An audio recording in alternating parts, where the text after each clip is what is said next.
CPM-ന്റെ പ്രധാന വിമർശനം മരണ വ്യാപാരികളുടെ ആഭാസ നൃത്തം എന്നാണ് വിശേഷിപ്പിച്ചിരിക്കുന്നത് നിങ്ങളുടെ സമരത്തെ. ദേശാഭിമാനിയല്ലേ.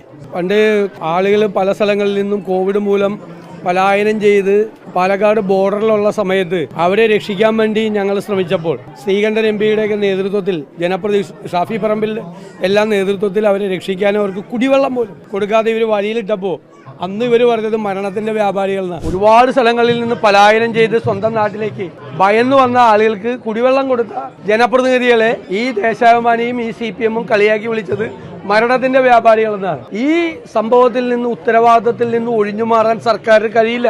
2 മന്ത്രിമാരാണ് അവിടെ രക്ഷാപ്രവർത്തനം നടത്തുന്നതിന് പകരം അവിടെ വന്ന് പ്രസംഗിച്ചത്. രക്ഷാപ്രവർത്തനം പിന്നീട് നടന്നത് ശ്രീ ചാണ്ടി ഉമ്മൻ വന്ന് ബഹളം ഉണ്ടാക്കിയതിനു ശേഷമാണ്. അപ്പൊ ആരാണ് മരണത്തിന്റെ വ്യാപാരികൾ? ഞങ്ങൾ ഉയർത്തിക്കാട്ടും. ഗവൺമെന്റിന്റെ തെറ്റുകളെ വിമർശിക്കുക എന്നുള്ളതാണ്. ഞാൻ ചോദിക്കട്ടെ, ഡോക്ടർ ഹാരിസ് പറഞ്ഞതിന് ശേഷമോ അല്ലെങ്കിൽ മെഡിക്കൽ കോളേജിലെ കെട്ടിടം ഇടിഞ്ഞു വീണതിന് ശേഷമാണോ ആരോഗ്യരംഗത്തെക്കുറിച്ച് ഞങ്ങൾ വിമർശിക്കാൻ തുടങ്ങിയത്? കോവിഡ് കാലത്ത് തുടങ്ങിയതാണ് ഇവർ ഈ വേഷം കെട്ട്. കോവിഡ് കാലത്ത് എക്സ്പയറി ഡേറ്റ് കഴിഞ്ഞ മരുന്ന് കോടിക്കണക്കിന് രൂപ കൊള്ളയടിച്ച് മെഡിക്കൽ സർവീസ് കോർപ്പറേഷനിൽ നിന്ന് വിതരണം നടത്തിയാണ് സർക്കാർ ആശുപത്രിയിൽ. എക്സ്പയറി ഡേറ്റ് കഴിഞ്ഞ മരുന്ന്.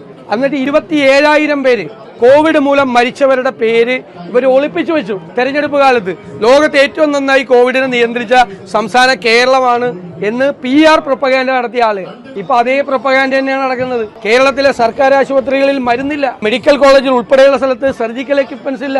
1100 കോടി രൂപ ഇപ്പൊ കൊടുക്കാനുണ്ട് ഗവൺമെന്റ് മെഡിക്കൽ സർവീസസ് കോർപ്പറേഷന്. അതിന് ഞങ്ങൾ ഗവൺമെന്റിനെ കുറ്റപ്പെടുത്തണ്ടേ?